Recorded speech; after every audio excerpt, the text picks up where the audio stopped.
If something is in more than one source, it fits this criterion. Divorce sayings is another situation. According to Mark 10 and Matthew 19, you have this saying, what God has joined together, let no man put asunder. And then you have a few other sayings.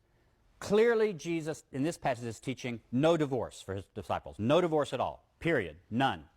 It's against the rule to get divorced. But then Matthew 5:32 has a parallel with Luke 16:18, which makes it look like a Q source, and that has this wording. Every man who divorces his wife and marries another commits adultery, and whoever marries a woman who has been divorced by her husband commits adultery. In other words, there's another teaching on divorce here, both of which it also forbids divorce and remarriage, but it's not the same wording as in Mark. So scholars say that looks like a Q saying on divorce, in which Jesus still forbids divorce and remarriage, but it's not the same wording as the Mark saying. So we have two separate sayings in different wordings, but they both have Jesus forbidding divorce, and at least divorce and remarriage. One in Q, one in Mark, two independent sources. It's really neat then we find Paul in 1 Corinthians 7, 10 through 11 says this. So this is Paul, a quotation from Paul. To those who are married, I command, that is Paul, and then he says, not I, but the Lord. So Paul even knows he's quoting a saying of the Lord Jesus. So he goes on to say that the woman must not separate from her husband. If indeed she does separate, let her remain unmarried or be reconciled to her husband, and a man must not put away his wife. Now, most of us believe that's Paul's wording, because you can tell the way he's kind of fudging around with some of the details of the saying.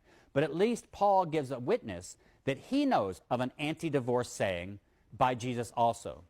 3 separate independent witnesses that Jesus taught against divorce.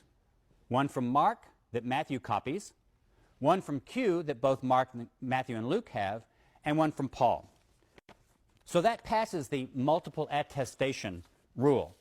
But it also passes the next rule, which is dissimilarity. When you find something in a source, an early Christian source, that seems to go against the very inclinations of that source or of early Christianity, it's more likely to be historical. Something that swims against the tide of early Christian expectation.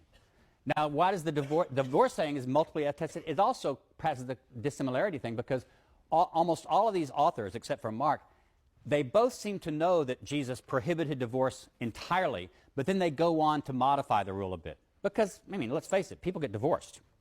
Early Christians got divorced.